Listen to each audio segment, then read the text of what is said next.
बिहार में अब त्रिस्तरीय पंचायत चुनाव ईवीएम से नहीं बैलेट से होगी।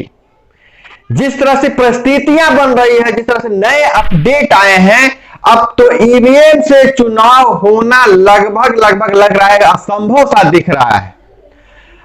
और जिस तरह से ये राज्य निर्वाचन आयोग और भारत निर्वाचन आयोग की शर्तें हैं, उन शर्तों के अनुसार अब तो अधर में लटकता जा रहा है कि बिहार में पंचायत चुनाव ईवीएम से हो। तो क्या बिहार में पंचायत चुनाव फिर पुरानी पद्धति से बैलेट पेपर से होगा? और क्या है ताजा अपडेट, क्या कहता है राज्य निर्वाचन आयोग और पंचायती राज विभाग के सामने इन परिस्थितियां क्यों उत्पन्न हुई, इन सारी बातों पे हम चर्चा करेंगे। बिल्कुल ताजा अपडेट है, नया अपडेट है बिहार में पंचायत चुनाव को लेकर। और बहुत सारे लोग जो कह रहे थे कि बैलेट से ही चुनाव हो, तो तैयार हो जाइए। अगर इसी तरह की परिस्थितियां बनी रही तो चुनाव इस बार का जो है बिहार में जो होने वाली है त्रिस्तरीय पंचायत चुनाव, वह बैलेट से ही संभव है, बैलेट से ही होगी। ऐसी परिस्थितियां बन रही है। बिहार में पंचायत चुनाव को लेकर लगातार पेच फंसता जा रहा है, लगातार पेच फंसता जा रहा है। क्या पेच फंस रहा है ईवीएम को लेकर, इन सारी बातों पे चर्चा करेंगे। नमस्कार, मैं हूं अभय कुमार, आप देख रहे हैं ठोक तंत्र। दोस्तों, बिहार का पंचायत चुनाव लगभग अब टल चुका है, लेकिन इसमें कई पेच फंसते जा रहे हैं। उस पेच फंसते जा रहे हैं जैसा कल्पना की जा रही थी, जैसा उम्मीद जताई जा रही थी कि कोरोना का प्रकोप कुछ कम होगा तो चुनाव हो जाएंगे। लेकिन अब फिर ताजा मामला यह फंस गया कि बिहार में ईवीएम की उपलब्धता ही खतरे में है, उपलब्धता ही नहीं रह पाएगी। कैसे यह पेच फंसा, इस पर हम चर्चा करते हैं। तो राज्य में करीब 2.5 लाख जनप्रतिनिधियों के लिए निर्धारित पंचायत चुनाव पर पेच फंस गया, ग्रहण लग चुका है। चुनाव नहीं हो, फिलहाल तो चुनाव नहीं होना है। लेकिन अभी दूसरी ओर इधर राज्य निर्वाचन आयोग को 31 जुलाई 2021 तक चुनाव करवाकर ईवीएम को जिन राज्यों से लाया गया था उन राज्यों में लौटा देना था। जो शर्त थी कि 31 जुलाई तक चुनाव करवा लेना है और उसके बाद ईवीएम को, जिस राज्यों से ईवीएम लाया गया था वह ईवीएम को लौटा देना है। दोस्तों, आपको पता ही होगा कि बहुत सारे 3-4 राज्यों से बिहार में ईवीएम आई थी चुनाव करवाने के लिए। लौटाना है, ऐसी बाध्यता यह थी कि अगर दूसरे राज्य से ईवीएम मंगाई है, भारत निर्वाचन आयोग का ऐसी शर्त है, बाध्यता है कि अगर दूसरे राज्यों से अगर आप ईवीएम मंगवाते हैं तो उसे 31 जुलाई तक लौटा देना था। 31 जुलाई से पहले चुनाव करवा लेना था, उसके बाद लौटा देना था। बिहार सरकार इसी शर्त पर ईवीएम मंगवाई थी। भारत निर्वाचन आयोग का 31 जुलाई तक का यह शर्त था। और हम पता करते हैं कि ईवीएम आए कहां से थे और क्यों लौटाना जरूरी है।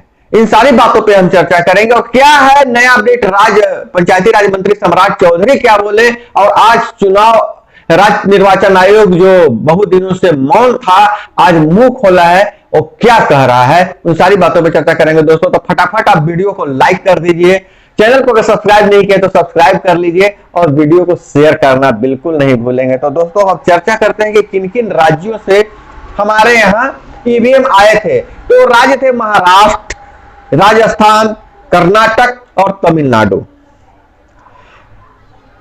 अब इन राज्यों से तो ईवीएम मंगाई गई थी, लेकिन अब इनको लौटाना है। तो ईवीएम से चुनाव पर अब एकदम संकट छा गया है और राज्य तैयार नहीं होंगे। अब ये राज्य ईवीएम अगर लौटा देते हैं तो फिर ये दोबारा ईवीएम देने के लिए राज्य तैयार नहीं होंगे। उसके पीछे भी कारण है, क्योंकि वहां भी पंचायत चुनाव है, उन राज्यों में भी पंचायत चुनाव है। महाराष्ट्र और राजस्थान में तो कोरोना के कारण, कोरोना के बढ़ते संक्रमण के कारण, कोरोना संकट के कारण चुनाव को कुछ दिनों के लिए टाल दिया गया था। और इधर बिहार सरकार भी कह रही है कि कोरोना कम होगा तो हम चुनाव करवाएंगे। तो ये दोनों राज्य जो है, राजस्थान और महाराष्ट्र, ये दोनों राज्यों में की खुद चुनाव है। कोरोना खत्म, कुछ कमने के बाद, एक संक्रमण कमने के बाद वहां चुनाव होंगे। तो ऐसी परिस्थिति में वो बिहार को ईवीएम कैसे देंगे? वो तो ईवीएम फिर दोबारा देंगे नहीं। अगर वहीं हम बात करें कि तमिलनाडु और कर्नाटक में, तो वहां भी पंचायत चुनाव होने वाले हैं। जब वहां भी पंचायत चुनाव होने वाले हैं तो उनको जब 31 जुलाई के बाद बाध्यता है, आप दे दीजिएगा उनको ईवीएम, तो देंगे नहीं। और इधर बिहार में जैसे चल रही थी कि राज्य निर्वाचन आयोग चाह रहा था कि हम ईवीएम से ही चुनाव करवाएं। राज्य में 1,20,000 बूथ हैं, 1,20,000 बूथ हैं।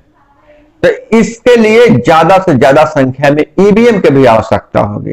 जब वहां उतना दिनों से ईवीएम मंगवा दिया गया था तो 9 से 10 चरणों में चुनाव करवाने की बात कही जा रही थी। अगर सिर्फ बिहार में उपलब्ध ईवीएम से अगर चुनाव करवाया जाए तो लगता है कि 3 महीना चुनाव चलता रहेगा।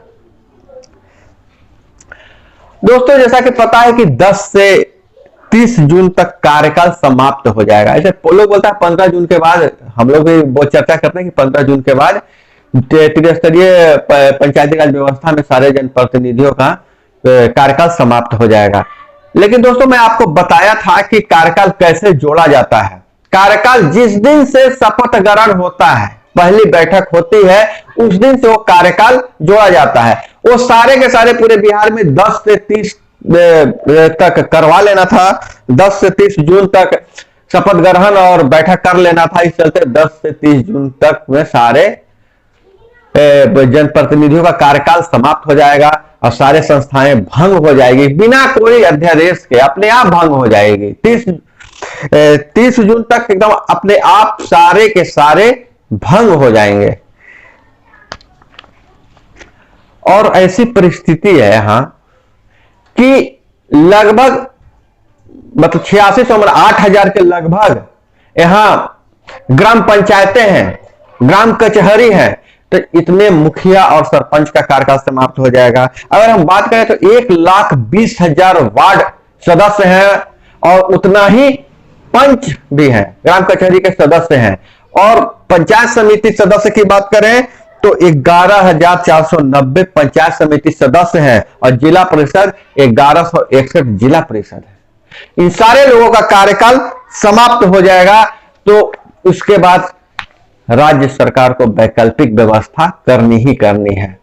और जिस तरह से ईवीएम पर पेच फंस गया है, तो मुझे तो लगता है जैसे ज्यादातर लोगों को, जानकारों को मानना है कि बिहार को में अब बैलेट से ही चुनाव कराने की बाध्यता हो जाएगी, नहीं तो फिर राज्य सरकार ईवीएम खरीदे।